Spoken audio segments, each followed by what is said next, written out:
Hello, everyone, and my name is Susan Reddick, and I am your host for When the Cookie Crumbles.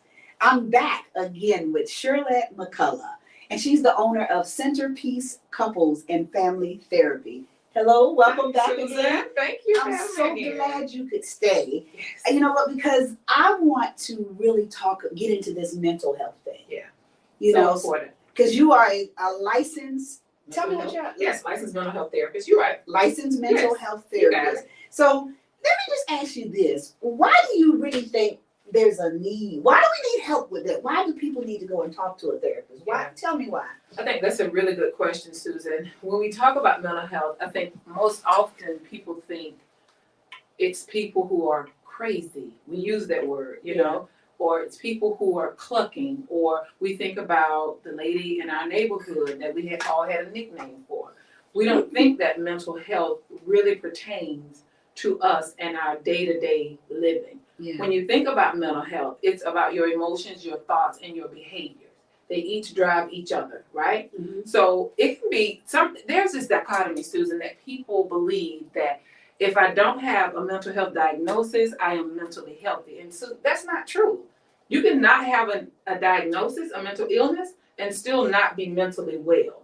When we talk about mental health, when we talk about being healthy around your mental state, right? It's being able to really feel your emotions, the good, bad ones, and how to process those and how to cope with those and still function in life.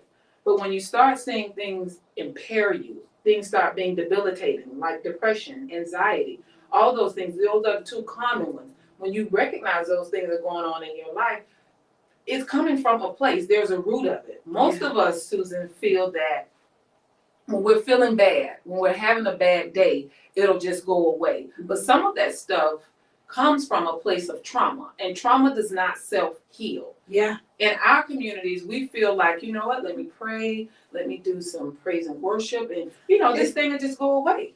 That's true. You know what?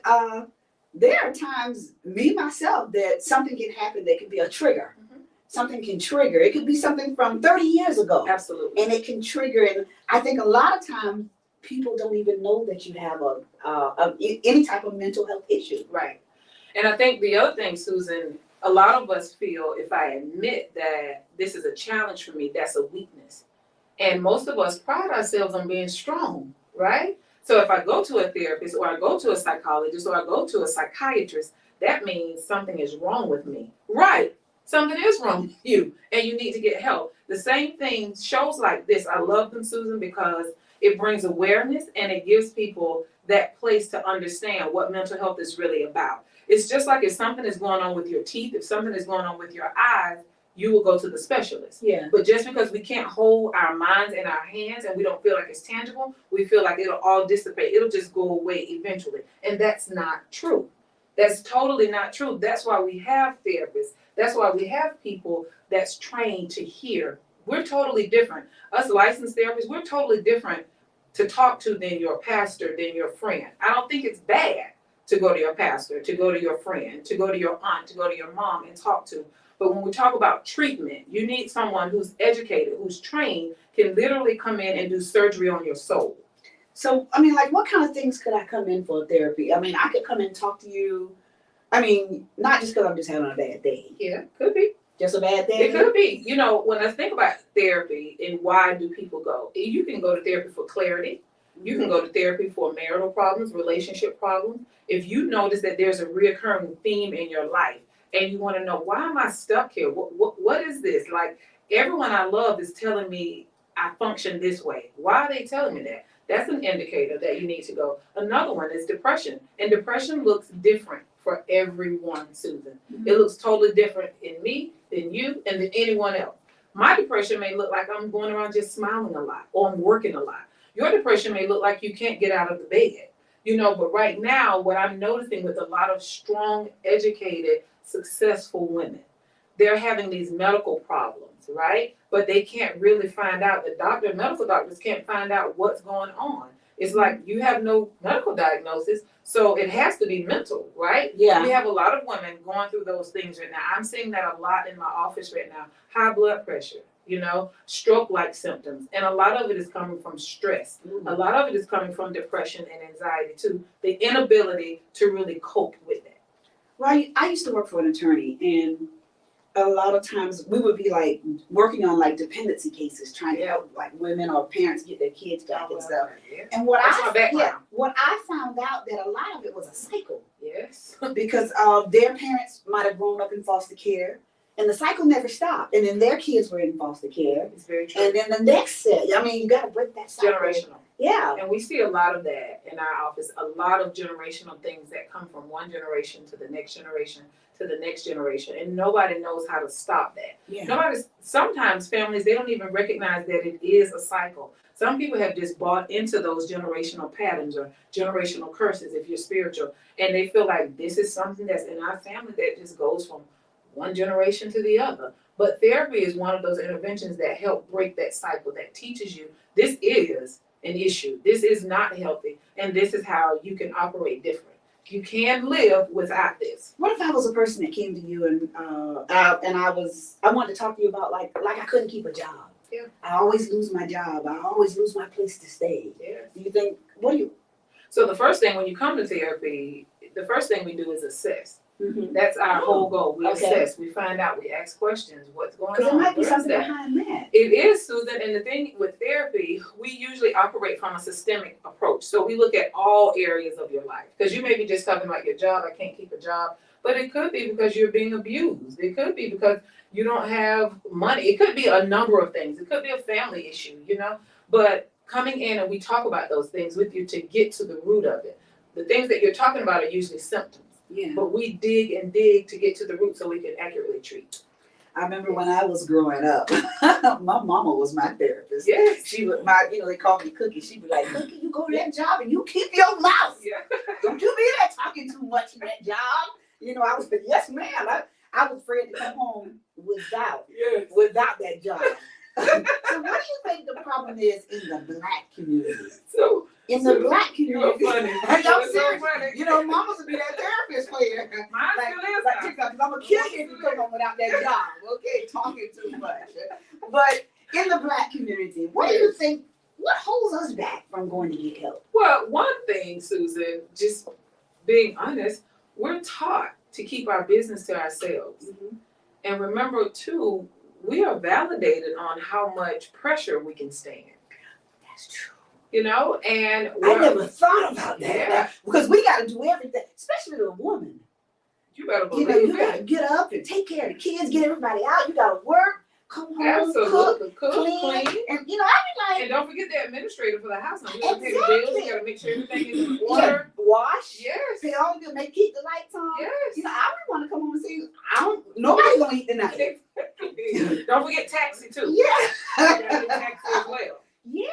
There's so many roles that we play, but I think it's very hard for a lot of us to say, I need to go to therapy. Mm-hmm. And then it's another hard thing to really call and make the appointment to go to therapy. Because we think sometimes it's about being sick, and that sometimes it's embarrassing too. And to admit that weakness, And then some of us feel some of the things that we're going through, we deserve to go through it, which is not true. Wait, and you're right. We punish ourselves. Yeah. We punish ourselves. Yeah. Is it affordable? Can the regular person afford it? Therapy is affordable. And I think that's one of the things too that deter a lot of people, not really having the resources. So if you don't have insurance, there are places here locally that you can go to for mental health counseling as well as psychiatric care. 26 Health is one locally that I love. It's very easy. I mean, you can call, make an appointment. If you need medication, there's a pharmacy on site that you can get your meds if you need help, financing that. They do all that. Also, the Outlook Clinic with the Mental Health Association of Central Florida. They also have a service where you can call, and it's for the uninsured. So there are places that you can go to get the mental health that you need, to get the mental health help that you need. And then a lot of people have insurance and they say, I can't find a Black therapist. I can't find one that, that I really, really like. You can always go to psychologytoday.com and put in the preferences of yours, your desired preferences, and it will give you all the therapists in your area that meet those different preferences. Then, Susan, there's another resource that we have that a lot of people don't know about, It's called the Love Land Foundation, and it's therapy finances for Black and brown women. So all you have to do is send, it's really easy.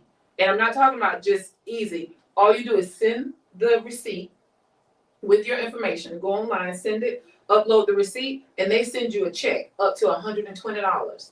Is that a one-time thing or? It's ongoing. Oh, wow. They don't cap you or anything like that. What's the name of that again? lovelandfoundation.org. That's big. I gotta have you come back about that because you know what? I was right there, that split second. I was talking about me with the Black mental health. Because as soon as you said psychiatric or something like that, I was like, oh, Lord, I don't want nobody to think I'm crazy. No, seriously, for just that split second, I was like, I did not do that. Absolutely. You know what I'm saying? Yes. So I know what you're talking about. Let me just touch on this real fast. Yes. The LGBTQ plus theory. I want to talk about that type of theory. So that community, a lot of times, some people reject them. Mm-hmm. Some people say, well, no, I don't do that type of therapy, but we have therapists here who specifically specialize in this community. And I feel it's very important that they do participate in therapy individually as well as couples to normalize the things that they're going through. They have a specialized area that they go through. I mean, it's not just a normal rejection, but it's a different type of rejection that they feel, and not only externally, but within their families as well. Oh, okay. And I think it's so important that they do really take advantage of the services. And 26 Health is one of the organizations here that specialize in treatment for the LGBTQ community, as well as medical. They also have medical services there for them as well. But I see same-sex couples in my practice. And I think it's just like other relationships, but there are certain things that are specific for those couples that you have to have a little training about to be able to treat and help them navigate their relationships and the different challenges that they have. But I think it's so important that they do participate in counseling, whether it's individual, family, or couples counseling. Ooh, Absolutely. this was so good. You make me feel like I got to sit up and talk to you. You need to stop. I mean, you know, 'cause I like to have a lot of fun, but talking to you, I feel like, yeah. I have a good time. That's right. But okay, so let's, we gotta wrap it up. Yes. But I mean, I feel like we got so much information there. Yeah. So I mean, speak out there to a lady that somebody that might need to talk to you, someone that's feeling. Tell them who you are again, and that it's okay to call you. Cherlette Mccollough. I'm here in the Winter Park area. I can be reached at 407-230-4582, or you can go to my website, www.cherlettemccollough.com. But the thing that I want to say is it's okay if you're in a place right now where you're feeling low, where you're feeling like you're just not feeling like yourself. That's an indication that you need to reach out for help. Remember that mental health counseling is confidential. It's not something that's on Front Street that everyone has to know. Anything that you talk about, we're held to a different standard where we cannot talk to people about what you talk to us about. But listen, it is vital that you reach out for help. Suicide is a real thing. Suicidal ideation, it's a real thing, just not wanting to be here anymore. Mm-hmm. And saying the word suicide, some people get taboo or scared about it. But I want you to understand your feelings are valid and you deserve to reach out for help. If you're in a crisis right now, pick up your cell phone or your home phone and dial 988. There's someone immediate that you can talk to now. I love you. You are valued. You are important, and we want you to be here. I love you too. You know what? We're going to leave it right there. That was profound. Thank you. Thank you so much for coming. Thank you for having me. Cherlette Mccollough. And that is How the Cookie Crumbles. I'm Susan Reddick, and we'll see you next time. Susan, you got to have me back. You're going to come back. Thank you.